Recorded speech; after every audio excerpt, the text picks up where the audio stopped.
Hello. അപ്പം നമ്മുടെ ഇന്നത്തെ വീഡിയോ എന്ന് പറയുന്നത് day in my life video ആണ്. ഇപ്പോഴത്തെ ഡേ ഇൻ മൈ ലൈഫ് അല്ല, ഞാൻ ACCA പഠിക്കുന്ന സമയത്തുള്ള ഡേ ഇൻ മൈ ലൈഫാണ്. ഈ ഡെയിലി റൂട്ടീൻ അറിയാൻ നമ്മൾ 5 വർഷം പിന്നിലേക്കൊന്ന് പോകണം. കാരണം ഞാൻ അപ്പോഴാണ് ACCA പഠിക്കാൻ സ്റ്റാർട്ട് ചെയ്യണത്. ഞാൻ ഡെയിലി ഇങ്ങനെയൊക്കെ ചെയ്യുമോ ചോദിച്ചു കഴിഞ്ഞാൽ ഓൾമോസ്റ്റ് എല്ലാ ഡേയും ഞാൻ മാക്സിമം ഇങ്ങനെയാണ് ഞാൻ ഫോളോ ചെയ്യാറ്. ഞാനിപ്പോൾ പറ്റിയ വീഡിയോൻ്റെ എവിടെയെങ്കിലും ഞാൻ പഠിക്കാതിരുന്ന സ്റ്റഡി ടേബിളൊക്കെ വേണമെങ്കിൽ കാണിച്ചു തരാം. വലിയ കാര്യമൊന്നുമില്ല, എന്നാലും ജസ്റ്റ് ഒന്ന് കാണിച്ചു പോവാം. അപ്പം നമ്മുടെ ഒരു പുതിയൊരു വീഡിയോയിലേക്ക് എല്ലാവർക്കും സ്വാഗതം. വീഡിയോ തുടങ്ങുന്ന മുമ്പ് തന്നെ ഞാൻ എപ്പോഴും പറയാറുള്ള പോലെ വീഡിയോ ഇഷ്ടപ്പെട്ടാൽ ലൈക്ക് ചെയ്യുക, പിന്നെ നമ്മുടെ ചാനൽ ഇഷ്ടപ്പെട്ട് കഴിഞ്ഞാൽ സബ്സ്ക്രൈബും ചെയ്യുക. നമ്മുടെ കഥ തുടങ്ങുന്നത്, എൻ്റെ കഥ തുടങ്ങുന്നത് നേരത്തെ പറഞ്ഞ പോലെ 2020-ലാണ്. കൊറോണ സമയത്തായിരുന്നു ഞാൻ ACCA പഠിക്കാൻ സ്റ്റാർട്ട് ചെയ്യണത്. അപ്പം ഞാൻ +2 പഠിക്കുന്ന സമയമായിരുന്നു. കൊറോണ സമയം ആയതുകൊണ്ട് തന്നെ എല്ലാ ക്ലാസ്സും ഓൺലൈൻ ആയിരിക്കുമല്ലോ. അപ്പോൾ ഓൺലൈൻ ക്ലാസ്സിന് തുടക്കം ആയതുകൊണ്ട് അതിൻ്റേതായ കുറേ പ്രശ്നങ്ങളൊക്കെ ഉണ്ടായിരുന്നു. പ്രശ്നം എന്ന് പറയുന്ന സമയത്ത് ക്ലാസ്സസ് ഒന്നും പ്രോപ്പർ ആയിരുന്നില്ല. ടൈമിംഗ് എന്ന് പറയുന്നത് കുറവായിരിക്കും, അല്ലെങ്കിൽ ചിലപ്പോൾ ക്ലാസ്സേ ഉണ്ടാവില്ല.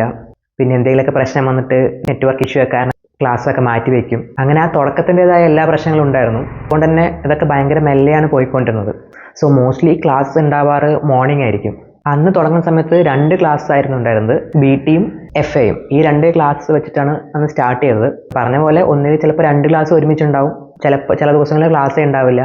അങ്ങനെയൊക്കെ ആയിരുന്നു പോയിക്കൊണ്ടിരുന്നത്.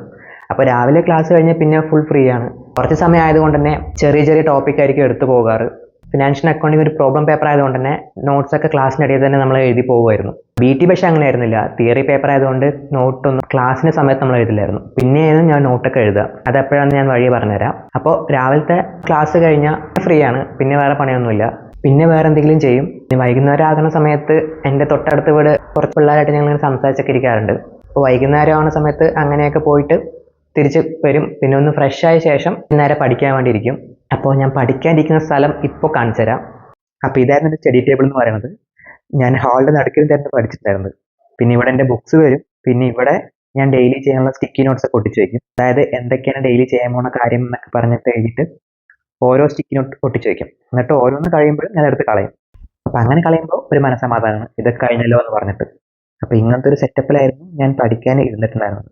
അപ്പോൾ ഇതാണ് ആ പഠിക്കാനിരിക്കുന്ന സ്ഥലം. എനിക്കെന്ന് പറയുമ്പോൾ ഞാൻ ഡെയിലി എടുക്കുന്ന കാര്യം ഡെയിലി പഠിച്ചു പോകണം, ഇല്ലെങ്കിൽ മറന്നു പോകുന്ന ഒരു അസുഖമുണ്ട്. എങ്ങനെയൊക്കെ പോയാലും മാക്സിമം ഞാൻ ഡെയിലി പഠിക്കാൻ നോക്കും. അതിപ്പോൾ എന്തെങ്കിലും കാരണം കൊണ്ട് പറ്റിയിട്ടില്ലെങ്കിൽ അത് നെക്സ്റ്റ് ആകുമ്പോഴേക്കും ഞാൻ എന്തായാലും അത് കവർ ചെയ്തിട്ടുണ്ടാവും. അങ്ങനെ ഒരു കാര്യം ഞാൻ ചെയ്യാറുണ്ട്. അന്നെടുത്ത് അന്നു പഠിച്ചു.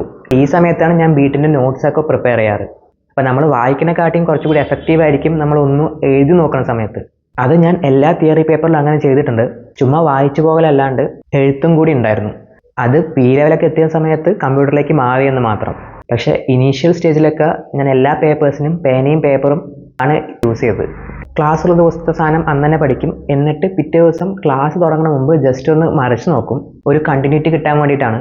പോരാത്തതിന് ഞാൻ സയൻസ് ബാക്ക്ഗ്രൗണ്ടിൽ നിന്ന് നേരെ കൊമേഴ്സിലേക്ക് വന്നതുകൊണ്ട് എനിക്ക് പെട്ടെന്ന് ഈ ഡെബിറ്റിൻ്റെയും ക്രെഡിറ്റിൻ്റെയും ലോജിക്കൊന്നും മനസ്സിലായിട്ടുണ്ടായിരുന്നില്ല. ഒന്നുകൂടി തറവാക്കാനും പിന്നെ പുതിയ ക്ലാസ്സിൻ്റെ ഒരു കണ്ടിന്യൂഷൻ കിട്ടാൻ വേണ്ടിയിട്ടാണ് ഞാനൊന്ന് റിവൈസ് ചെയ്യണത്. പിന്നെ എല്ലാ വീക്കെൻഡിലും ആ വീക്ക് പഠിപ്പിച്ച കാര്യം എന്തൊക്കെയാണെന്ന് ഒന്നുകൂടി റിവൈസ് ചെയ്യും. ഇതിനും കാരണം ഞാൻ നേരത്തെ പറഞ്ഞല്ലോ, എനിക്ക് ഭയങ്കര ഓർമ്മശക്തിയാണെന്ന്.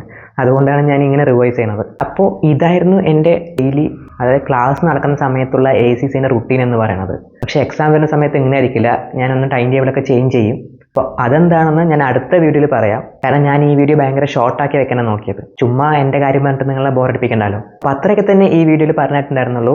നിങ്ങൾക്കിത് ഇഷ്ടപ്പെട്ടു എങ്കിൽ ഞാൻ നേരത്തെ പറഞ്ഞ പോലെ ലൈക്ക് ചെയ്യുക. പിന്നെ അടുത്ത വീഡിയോയും കൂടി നിങ്ങൾക്ക് കാണാൻ താല്പര്യം ഉണ്ടെങ്കിൽ ഞാൻ ഉടനെ തന്നെ ആ പാർട്ട് 2, അതായത് എക്സാം സമയത്തുള്ള എൻ്റെ ഡെയിലി റൂട്ടീൻ ഞാൻ അപ്ലോഡ് ചെയ്യുന്നതായിരിക്കും. വീഡിയോ കണ്ടതിൽ വളരെ സന്തോഷമുണ്ട്. Thank you for watching and see you in the next video. By.